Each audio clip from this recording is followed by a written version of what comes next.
Assalamualaikum warahmatullahi wabarakatuh.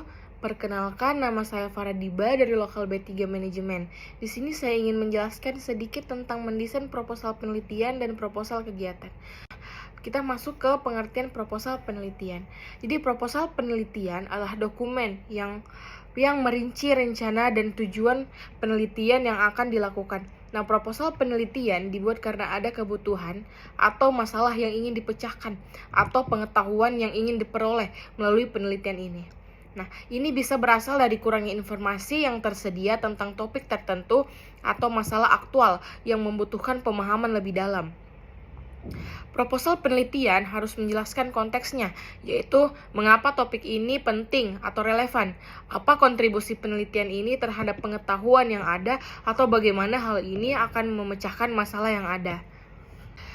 Kemudian selanjutnya, pembuatan proposal kegiatan merupakan langkah penting dalam merencanakan dan menjalankan suatu kegiatan atau proyek. Proposal kegiatan membantu dalam merencanakan kegiatan secara sistematis. Ini memungkinkan kita untuk merinci langkah-langkah yang akan diambil, sumber daya yang diperlukan, dan waktu yang diperlukan untuk menyelesaikan kegiatan tersebut. Nah, teks proposal kegiatan membantu kita mengkomunikasikan tujuan dan maksud kegiatan kepada pihak-pihak yang terlibat atau yang perlu memberikan persetujuan atau dukungan. Ini memastikan semua pihak memiliki pemahaman yang jelas tentang apa yang akan dilakukan. Yang pertama itu judul. Judul proposal harus singkat, jelas, dan menggambarkan isi proposal tersebut. Yang kedua, pendahuluan. Bagian pendahuluan berisi latar belakang masalah, rumusan masalah, tujuan penelitian, dan manfaat penelitian. Kemudian, metode penelitian. Bagian metode penelitian berisi teknik pengumpulan data, teknik analisis data, dan jadwal penelitian. Kemudian, anggaran. Bagian anggaran berisi rincian biaya yang dibutuhkan untuk melaksanakan penelitian tersebut. Kemudian yang terakhir itu penutup. Bagian penutup berisi kesimpulan dan saran. Nah, kemudian menganalisis hubungan genre pada setiap tahapan proposal. Pada setiap tahapan proposal terdapat hubungan genre yang saling berkaitan. Hubungan genre ini dapat dilihat dari penggunaan genre mikro yang berbeda-beda. Pada tahapan pendahuluan, genre mikro yang digunakan adalah eksposisi dan deskripsi. Genre eksposisi digunakan untuk menjelaskan latar belakang masalah, rumusan masalah, tujuan penelitian, dan manfaat penelitian. Nah, genre deskripsi digunakan untuk menggambarkan objek penelitian. Pada tahapan metode penelitian, genre mikro yang digunakan adalah laporan, rekon, dan prosedur. Nah, kemudian masuk di formulasi pada teks proposal. Yang pertama itu ada penggunaan kata kerja aktif. Nah, penggunaan kata kerja aktif dapat membuat proposal menjadi lebih efektif dan efisien. Kata kerja aktif dapat membantu menyampaikan informasi secara langsung dan jelas. Kemudian, penggunaan bahasa yang persuasif. Proposal harus dapat meyakinkan pihak-pihak yang terkait untuk mendukung kegiatan atau proyek yang direncanakan. Oleh karena itu, penting untuk menggunakan bahasa yang persuasif dan dalam proposal. Kemudian yang terakhir itu penggunaan bahasa yang objektif. Proposal harus bersifat objektif dan tidak memihak. Oleh karena itu, penting untuk menggunakan bahasa yang objektif dalam proposal. Kemudian kita masuk ke manfaat proposal. Jadi yang pertama itu proposal bermanfaat sebagai rencana kerja. Proposal dapat digunakan sebagai rencana kerja untuk melaksanakan suatu kegiatan atau proyek. Proposal dapat membantu panitia dalam mengatur dan mengelola kegiatan atau proyek yang direncanakan. Yang kedua, sebagai alat pengajuan dana atau sponsor. Proposal dapat digunakan untuk mengajukan dana atau sponsor untuk mendukung kegiatan atau proyek yang direncanakan tersebut. Proposal yang disusun dengan baik dapat membantu panitia dalam mendapatkan dana atau sponsor yang dibutuhkan.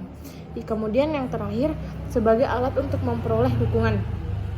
Proposal dapat digunakan untuk memperoleh dukungan dari pihak-pihak terkait, seperti pemerintah, instansi, dan masyarakat. Kemudian membantu panitia dalam memperoleh dukungan yang dibutuhkan. Kemudian kita masuk ke merekonstruksi teks proposal. Nah, yang pertama itu menambahkan informasi. Informasi yang ditambahkan dapat berupa informasi baru yang relevan dengan kegiatan atau proyek yang direncanakan. Informasi yang ditambahkan dapat membantu panitia dalam menjelaskan kegiatan atau proyek yang direncanakan dengan lebih baik. Kemudian mengubah struktur. Struktur teks proposal dapat diubah agar menjadi lebih logis dan mudah dipahami. Perubahan struktur dapat dilakukan dengan cara memindahkan, menambahkan, atau menghapus bagian-bagian tertentu dari teks proposal tersebut. Kemudian mengubah bahasa. Bahasa teks proposal dapat diubah agar menjadi lebih efektif dan efisien. Perubahan bahasa dapat dilakukan dengan cara menggunakan kata-kata yang lebih jelas dan ringkas. Nah, kemudian masuk ke materi menyusun teks proposal yang baru. Menyusun teks proposal yang baru adalah kegiatan membuat teks proposal dari awal. Kegiatan ini dapat dilakukan dengan berbagai cara, antara lain: yang pertama, menentukan tujuan proposal. Langkah pertama adalah menentukan tujuan proposal. Tujuan proposal dapat berupa pengajuan dana, pengajuan sponsor, atau pengajuan dukungan. Kemudian menentukan jenis proposal. Setelah menentukan tujuan proposal, langkah selanjutnya adalah menentukan jenis proposal. Jenis proposal dapat berupa proposal kegiatan, proposal penelitian, atau proposal bisnis. Berikut beberapa tips untuk menyusun teks proposal yang baik. Yang pertama, tujuan yang jelas. Pastikan proposal Anda memiliki tujuan yang jelas dan spesifik. Apa yang ingin Anda capai dengan proposal ini? Kemudian identifikasi masalah. Gambarkan dengan jelas masalah atau tantangan apa yang ingin Anda selesaikan. Berikan data atau fakta yang mendukung pernyataan Anda. Kemudian solusi yang tepat. Ajukan solusi yang konkret dan relevan untuk masalah yang diidentifikasi. Jelaskan mengapa solusi ini efektif. Kemudian rencana kerja. Buat rencana kerja yang detail, termasuk langkah-langkah sumber daya yang dibutuhkan dan jadwal waktu. Kemudian manfaat. Jelaskan manfaat yang akan diperoleh oleh pihak yang menerima proposal. Mengapa ini penting bagi mereka. Anggaran. Sertakan anggaran yang rinci, termasuk estimasi biaya dan sumber pendanaan. Kemudian tim. Jika melibatkan lebih dari satu orang, tunjukkan siapa yang akan terlibat dalam pelaksanaan proposal dan apa kontribusi mereka. Kemudian penutup yang kuat. Rekapitulasi proposal Anda dalam penutup yang kuat dan ajukan permintaan atau tindakan selanjutnya. Kemudian bahasa yang jelas dan formal.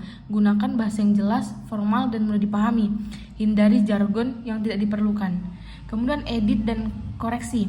Periksa proposal Anda untuk kesalahan tata bahasa dan ejaan. Pastikan formatnya rapi. Kemudian pratinjau. Minta orang lain untuk membaca proposal Anda dan memberikan umpan balik sebelum Anda mengirimkannya. Nah, kemudian masuk menyusun teks proposal secara mandiri atau membuat rangkuman. Rangkuman adalah hasil dari kegiatan merangkai atau meringkas suatu uraian panjang menjadi lebih singkat. Rangkuman dibuat dengan cara mengambil intisari dari suatu uraian dan menyajikannya dalam bentuk yang lebih singkat dan padat. Nah, kemudian berikut adalah langkah-langkah membuat rangkuman. Yang pertama, membaca uraian dengan cermat. Langkah pertama adalah membaca uraian dengan cermat. Hal ini penting untuk memahami isi uraian secara keseluruhan. Kemudian mencatat ide pokok. Setelah memahami isi uraian, langkah selanjutnya adalah mencatat ide pokok dari setiap paragraf atau bagian. Ide pokok adalah gagasan utama yang terkandung dalam suatu paragraf atau bagian. Kemudian menyusun rangkuman. Setelah mencatat ide pokok, langkah selanjutnya adalah menyusun rangkuman. Rangkuman dapat disusun dengan cara merangkai ide pokok menjadi sebuah uraian yang singkat dan padat. Kemudian membaca kembali rangkuman. Setelah menyusun rangkuman, langkah selanjutnya adalah membaca kembali rangkuman tersebut.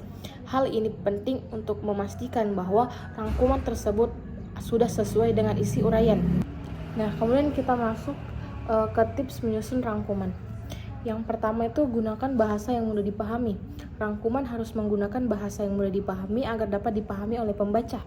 Kemudian hindari penggunaan kata-kata yang tidak perlu. Rangkuman harus dibuat secara ringkas dan padat, sehingga perlu menghindari penggunaan kata-kata yang tidak perlu. Kemudian pastikan bahwa rangkuman sudah sesuai dengan isi uraian tersebut. Nah, baik, jadi dapat kita simpulkan bahwa proposal penelitian dan proposal kegiatan merupakan dokumen yang penting untuk disusun sebelum melaksanakan suatu kegiatan, baik penelitian maupun kegiatan lainnya. Proposal tersebut berfungsi sebagai panduan dan acuan dalam pelaksanaan kegiatan tersebut. Perbedaan antara proposal penelitian dan proposal kegiatan. Proposal penelitian dan proposal kegiatan memiliki beberapa perbedaan, yaitu tujuan. Proposal penelitian bertujuan untuk menjelaskan rencana kegiatan penelitian, sedangkan proposal kegiatan bertujuan untuk menjelaskan rencana kegiatan yang akan dilaksanakan. Proposal itu dapat digunakan untuk meminta dukungan finansial atau sumber daya lainnya dari pihak yang berkepentingan, seperti organisasi, pemerintah, atau sponsor potensial. Proposal yang baik dapat meningkatkan peluang mendapatkan dukungan. Kemudian, proposal membantu dalam mengidentifikasi dan mengevaluasi resiko yang mungkin terkait dengan kegiatan ini, memungkinkan Anda untuk merencanakan strategi mitigasi resiko jika masalah muncul. Mungkin itu saja yang dapat saya jelaskan. Kurang lebihnya mohon dimaafkan. Wassalamualaikum warahmatullahi wabarakatuh.